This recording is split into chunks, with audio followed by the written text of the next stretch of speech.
Of all the serial killers we are going to look at in our Murderous Minds series, Andre Chikatilo was, in our opinion, by far the worst.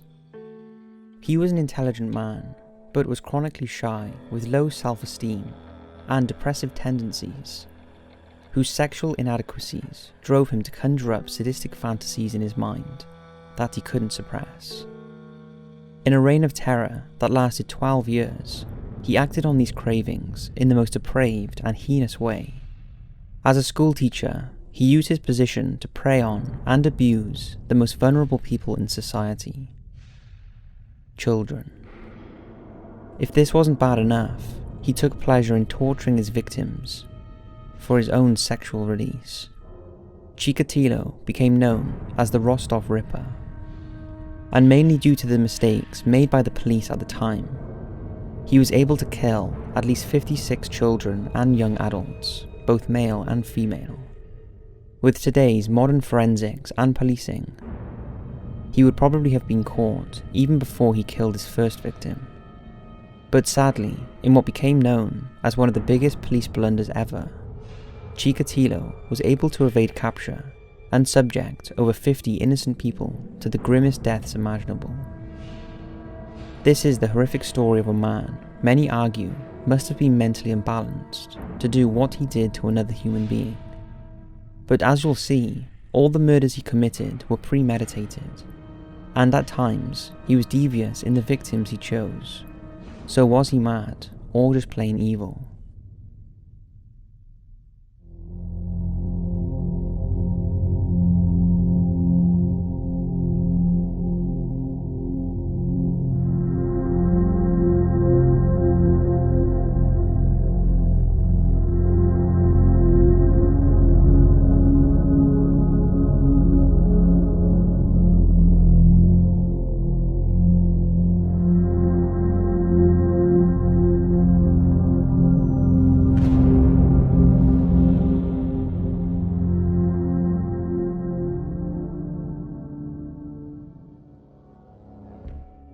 On October the 16th, 1936, a boy was born.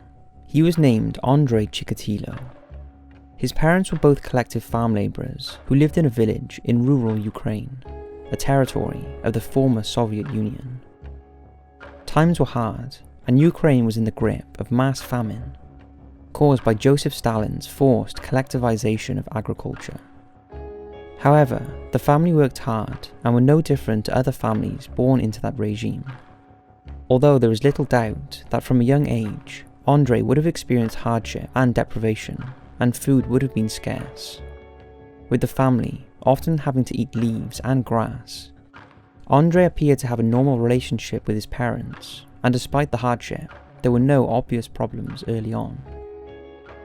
But things were about to change when, in the early hours of June the 22nd, 1941, Hitler's army smashed their tanks into the Soviet Union. And like millions of other men at the time, Andre's father, Roman, was called up to fight in the Red Army. Roman was injured and captured almost immediately, and spent the rest of the war as a prisoner. With the Nazis now occupying Ukraine, Andre was exposed to the horrors of war. He witnessed bombings, shootings, and fires. During this period, he and his mother shared a single bed, but he was a chronic bedwetter, and it's alleged his mother scolded and beat him regularly for his accidents. It was also around this time that his mother told him a story that would stay with him for the rest of his life, and was maybe the catalyst for the heinous crimes he would later commit. She told him that in 1934, his cousin had disappeared from the village, apparently kidnapped, and such was the level of hunger at the time that it was rumoured he was eaten by the locals. This gruesome story, told to 5-year-old Andre, made a profound impact on his young mind. He was both horrified and fascinated.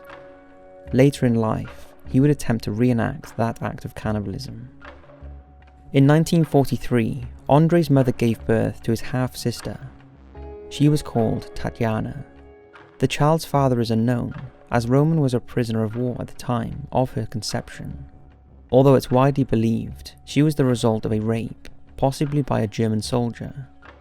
An attack that could well have been witnessed by young Andrei.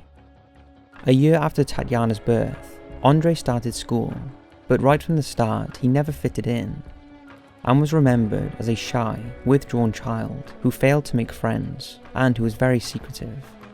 At this time, he was still wetting the bed. Something else he kept to himself was the fact he couldn't see properly. His chronic short-sightedness meant he couldn't read the board properly in lessons, but instead of telling his teachers, he suffered in silence due to fear of being teased if he had to wear glasses. Incredibly, Andrei did not get his first pair of glasses until he was 30 years old. In 1945, Roman Chikatilo was liberated from a concentration camp and returned home. But unlike some of his neighbours, Andrei's father was not welcome home to hero. His capture meant he was considered a coward, and to his son, he brought shame on the family. Andrei would now have to endure the relentless bullying by his classmates over his father's failure to fight for his country. This, along with the constant ridicule over his physical appearance, his eyesight, and homemade clothing, made his early school days difficult. Despite this, academically he was a good student and excelled in reading and had an extraordinary ability to remember things. But worse was to come as adolescence kicked in. Andrei only had to sit near a female and he would start blushing. This inability to be normal saw Andrei isolated and mocked, and he retreated more and more into his books and the fantasy world he was building within him. However, despite his shortcomings, Andrei was not an ugly boy. He was growing into a strong, well-built man. And by his teens, he was a model student, graduating with excellent grades in 1954. It was this same year that Andrei found himself home alone when the doorbell rang. It was 13-year-old Tanya Bala, a friend of his sister's. As the girl stood there, Andrei looked her up and down, and his sexual urges got the better of him. He pushed the young girl to the ground, and the pair just lay there pressed together tightly. Although nothing physical happened between them, this was Andrei's first sexual encounter. Afterwards, he felt completely ashamed and vowed to stay pure until he married. Over the next few years, Andrei concentrated on bettering himself and devoted most of his time to his studies, and set his sights on Moscow University. So he travelled to Moscow to take the entrance exams. However, his family was so poor that he slept in a railway station during this period. But his dreams of a permanent move to Moscow were shattered when he learned he had not been accepted into university. Andrei was convinced his rejection was due to his father's shameful effort in the war, and developed a deep hatred for him. The reality was that places at Moscow State University were much sought after. After failure to secure a place at his dream university, he lowered his expectations and signed up to the local technical college for a course in communications engineering. It was during this time that he had his first real love affair. Again, it was with one of his sister's friends, but the relationship lasted less than 2 months. In 1955, Chikatilo relocated to the Ural city of Nizhny Tagil to work on a long-term construction project. Again, although his work colleagues liked him, he was dogged by his inability to sustain relationships with girls. And just like his school days, lived in fear of being ridiculed and mocked. In 1957, he was called up for military service, where he was drafted into the communications unit. His time in the army was not happy. He failed to mix and became somewhat of a loner, choosing not to go out in the evening and meet girls like his fellow soldiers. Again, for fear his inadequacies would be exposed. He spent his evenings alone in the barracks, listening to the radio and studying politics. And to his horror, some of his colleagues thought he was gay. When his service was complete, Andrei moved back to the family home, but he didn't stay long. He was now 24 years old and had ambitions. So he decided to move a few hundred miles away across the border into Russia. He quickly found a job as a telephone engineer in a small town around 20 miles north of Rostov. Things worked out well for Andrei, and for the first time, he had his own place with running water, electricity, and an indoor toilet. A little over a year later, Andrei persuaded his family to move, and they all lived together in his tiny one-bed place. Although it wasn't long until they got their own place and settled down in their new home, and his sister Tatiana met a local man and married. But for Andrei, his chronic shyness was preventing him from forming any meaningful relationships. His sister was getting concerned that her brother was not married. He was 27 and seemed no closer to finding a lasting relationship, despite his sister's matchmaking efforts. But in 1963, she hooked him up with a girl named Fenya. She was tall and intelligent, and Andrei liked her. Although on their first meeting, Andrei's crippling shyness got the better of him, and he couldn't even look her in the eye and was barely able to tell her his name. Despite this awkward first meeting, Tatiana persisted, and on subsequent meetings, the pair warmed to each other, and Fenya thought him ideal marriage material. After all, he wasn't like other men of her age. He didn't drink much, didn't womanize, had good job prospects, and totally respected her. Little did she know what she was letting herself in for. In 1963, the pair married at a local registry office. But on their first night as a married couple, Fenya realized her new husband had real problems, and the marriage was not consummated. Although the issue was never fully resolved, Fenya did manage to get pregnant, and she gave birth to a baby girl in 1967. 2 years later, they also had a son. To the outside world, they appeared to have the perfect married life. And Andrei was ambitious and keen to better himself, so decided to study for a degree in Russian language and literature at Rostov University. Andrei was a good father and doted on his children. But this fantasy world was festering in his head. He was dominated by his wife and felt little attraction to her, and he was sinking into depression. The thoughts in his head were getting out of control. He longed to have a normal relationship, but had no one to turn to for help. After all, this was in the 1970s, and these sorts of things were not openly discussed. Therefore, the monstrous thoughts continued to well in his brain. But no one could have known just how twisted and heinous they would become. In 1971, all the study paid off, and Andrei gained degrees in Russian literature, engineering, and Marxism-Leninism. Despite the behind closed-door problems in his marriage, Fenya was extremely proud. She could now boast that she was married to an educated man, and to the outside world, the family were on the up. Now armed with some good qualifications, Andrei secured a job as a Russian teacher at a school in Rostov. It was hardly the most inspiring place to live. In fact, with its poor housing and low standard of living, it was quite depressing. Nevertheless, the family made the best of it, and were better off than many at that time. Andrei was a hopeless teacher. He was shy and uninspiring, and had absolutely no control over the children he taught. They constantly ridiculed him, and even his fellow teachers teased him. But even worse was that Andrei was developing an unhealthy interest in the children he taught. In particular, he was becoming sexually attracted to the girls. In class, he would start to sit a little too close to some of his pupils, making them feel uncomfortable. He also started walking in unannounced to the girls' dormitories. This was just the start, and as the years went on, Andrei would be unable to suppress his vile thoughts, and started acting on them. Remarkably, despite him openly acting inappropriate around his pupils, and even molesting children, it was 3 years before the school finally asked him to resign, which he promptly did. Inexplicably, his work references made no mention of this heinous behaviour. It was a time where these things were not talked about. It's alleged even Fenya knew of her husband's sexual interest in children, but passed it off as a joke.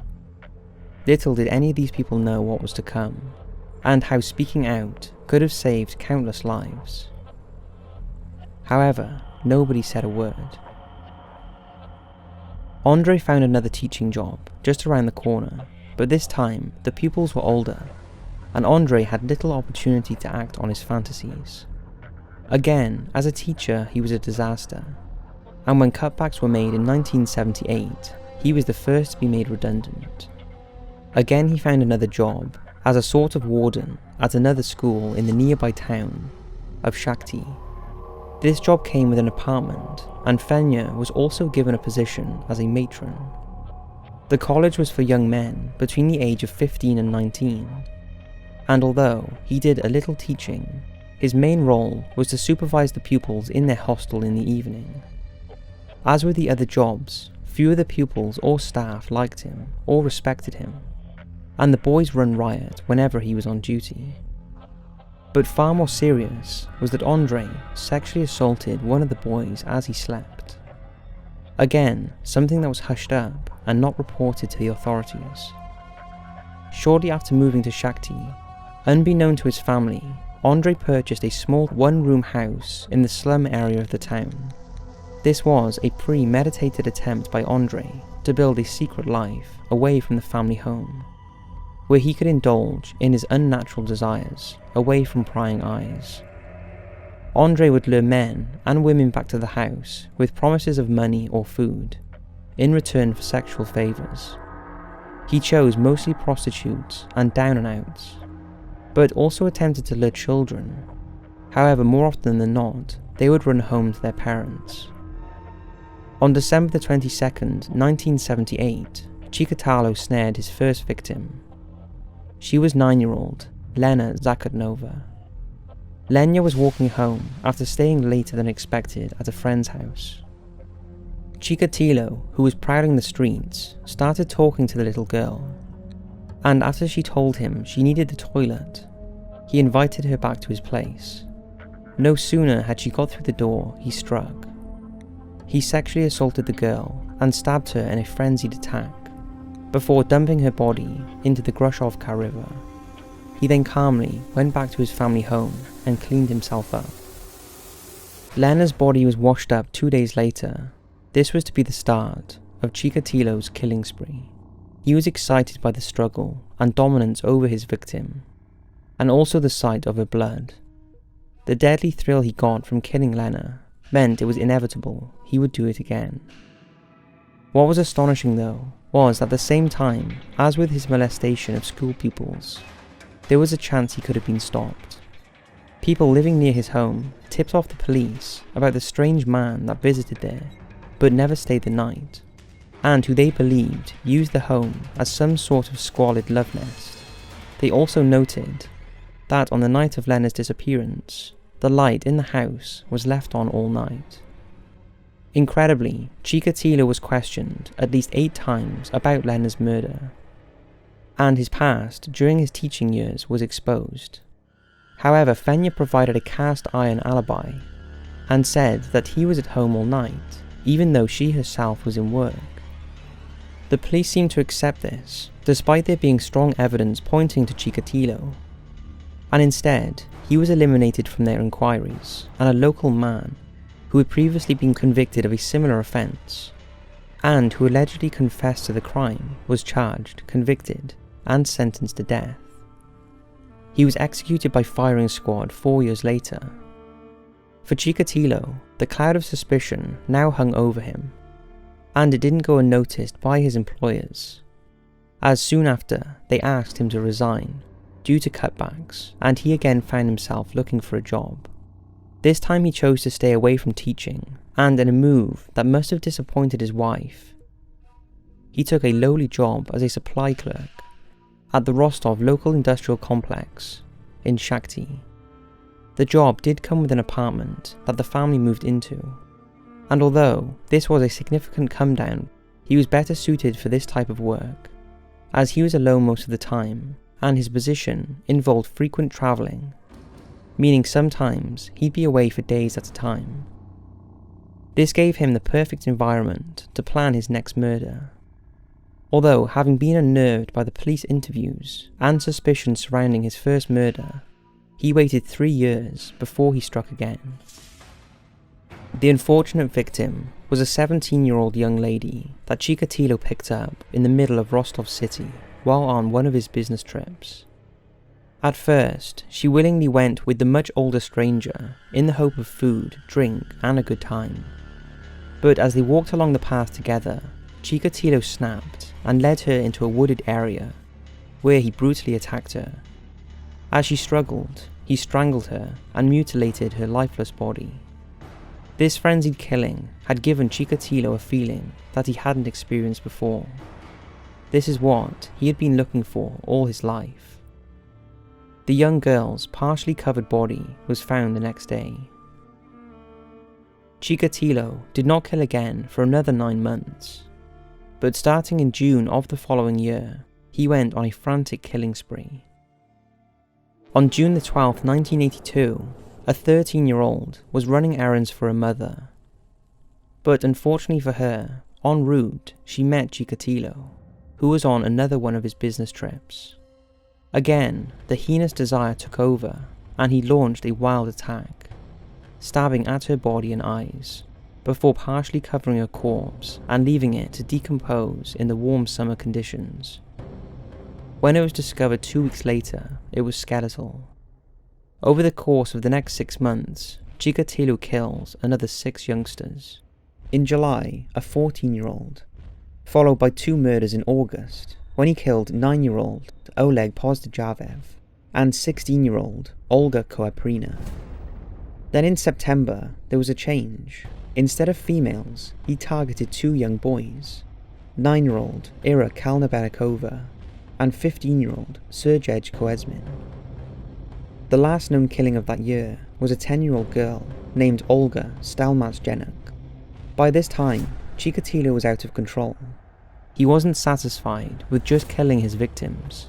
He wanted to inflict as much terror as he could, and most of his victims had over 30 stab wounds and horrifically mutilated bodies, usually on their stomachs and genitals. And in what became a trademark of his, he stabbed at their eyes, as if this would let them unsee what he was doing to them. This very rare and vile trait meant even though Chikatilo chose his victims hundreds of miles apart, police were eventually able to establish a link. In 1983, Chikatilo killed a further 8 children and young adults. By now, he was choosing his victims carefully and would often pick on prostitutes, alcoholics, or the homeless, with the promise of money or food in return for sex. He wasn't fussy whether they were male or female. If the opportunity arose, he would take it. Often his victims went willingly with him to secluded areas, and because his older victims had often dropped out of regular society, they were not reported missing and only became known when their bodies were found. By the end of 1983, the number of known victims was 17, and the central Moscow militia, concerned by the number of dead children that were being reported by local police, sent Major Mikhail Fetisov and his team to Rostov to take over the investigation that was called Forest Path. It was Fetisov that suggested that the murders were the work of a single sex-craved male. However, incredibly, at the police headquarters in Moscow, they still refused to admit there was a sex-craved serial killer on the loose. After all, this was 1980s Russia, and that could not possibly be the case. It was now 1984, and Chikatilo's personal and work life was out of control. By now, his work colleagues virtually ignored him, and his bosses were concerned at his work ethic and the amount of time he was absent. His home life was chaotic. His obsession with searching for the next victim meant he was hardly ever there. And although, to the outside world, his marriage appeared happy behind closed doors was a different story. His obsession with seeking out his next victim had taken over, and he would spend more and more of his time in different communities, trying to infiltrate them and prey on his next victim. In January of the new year, Chikatilo killed a 17-year-old girl in Rostov's Aviators Park. Less than a month later, in the same park, he murdered a 44-year-old woman. Both women had fallen on hard times and were finding solace in alcohol and prostitution.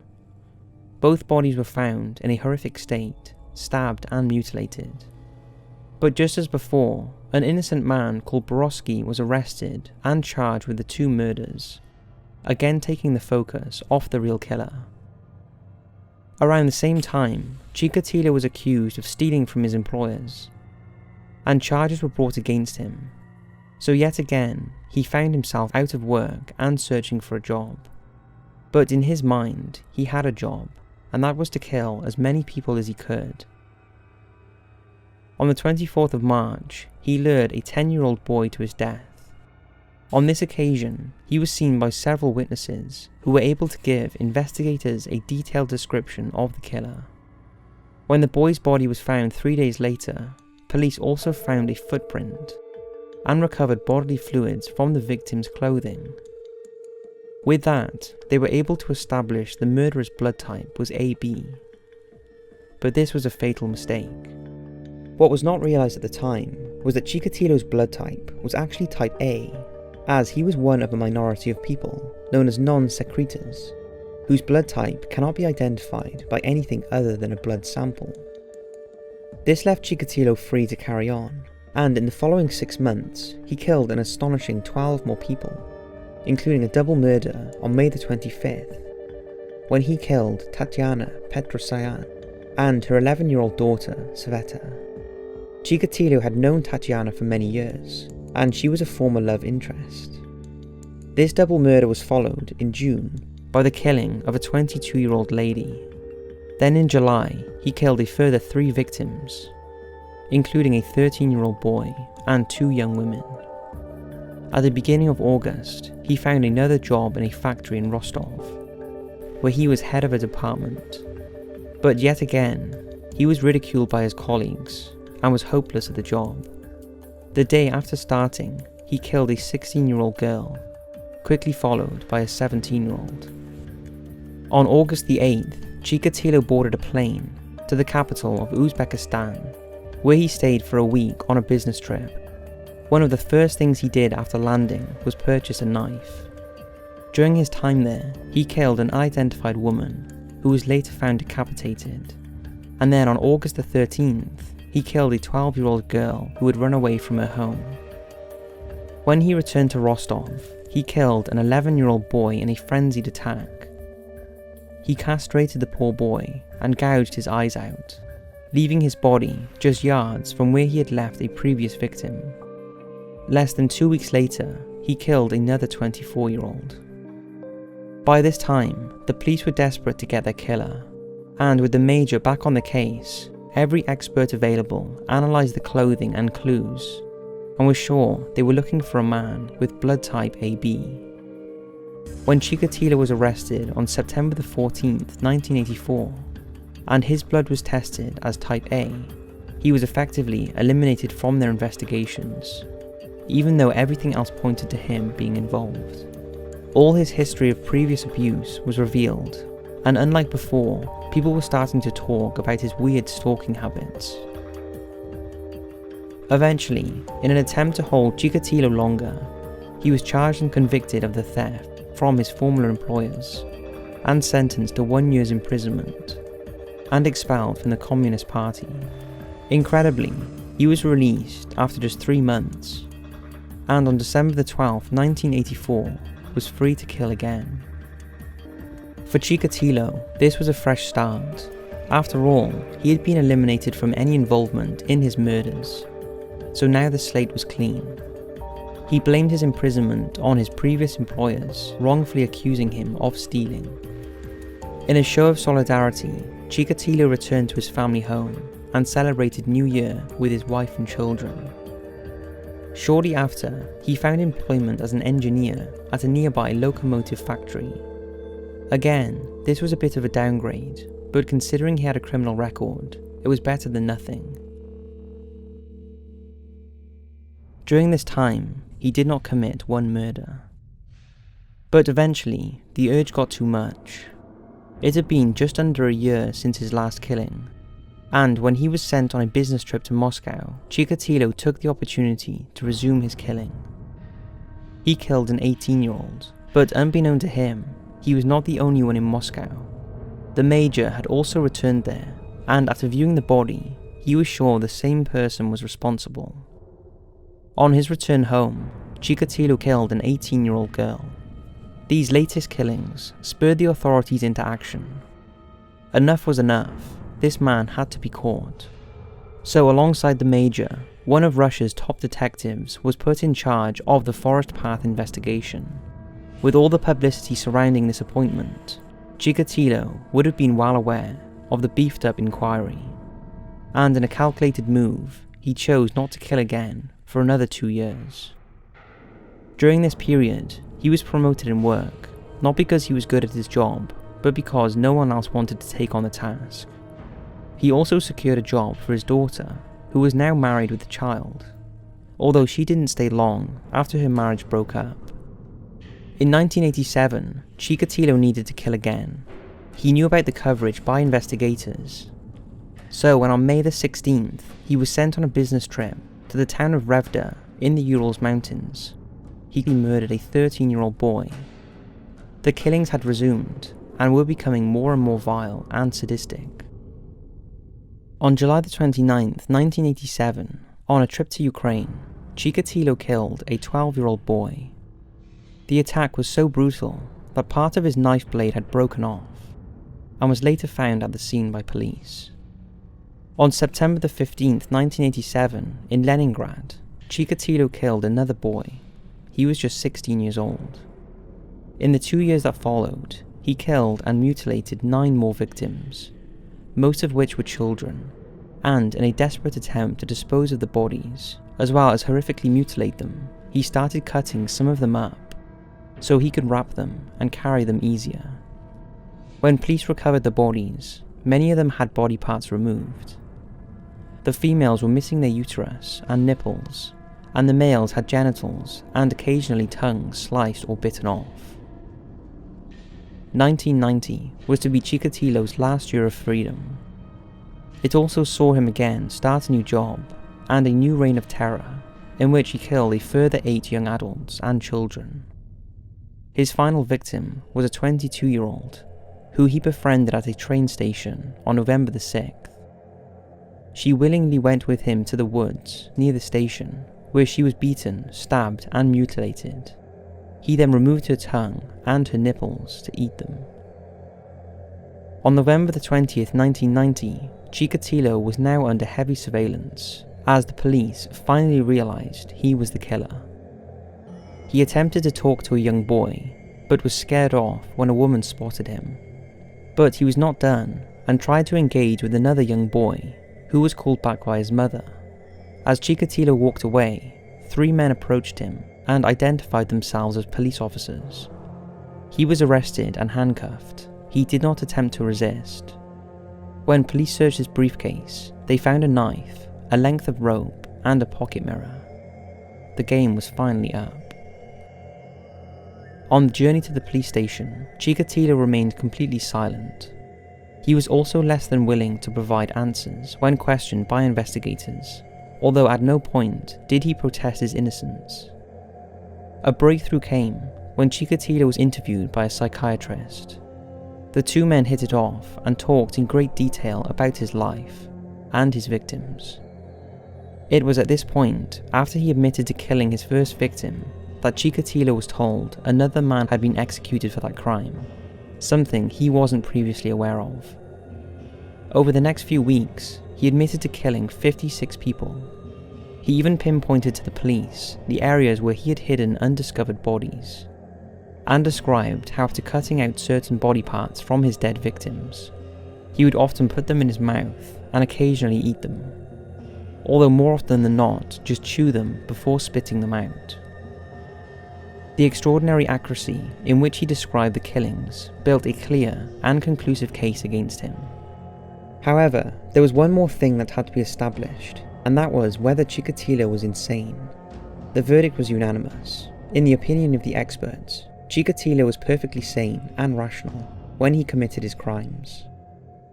They did, however, discover he had slight lesions on his brain, which may have indicated prenatal brain damage.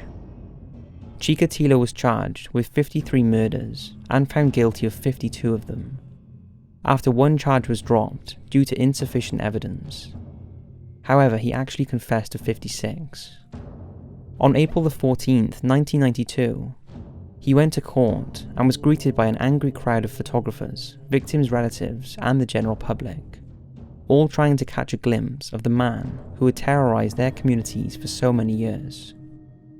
In court, Chikatilo was held in an iron cage to keep him apart from his victims' families. During the proceedings, he was erratic, often shouting and changing his plea. And on more than one occasion, he dropped his trousers and waved his genitals at the assembled crowd, a far cry from the once shy man. But his guilt was a foregone conclusion, and on October 15th, 1992, Chikatilo was found guilty of 52 of the 53 murder charges, and sentenced to death for each of the killings. On February 14th, he was taken from his death row cell in prison and led into a soundproof room, where a specially selected soldier from the Interior Ministry troops walked behind him and fired a single shot to the back of his head. Andrei Chikatilo was finally dead.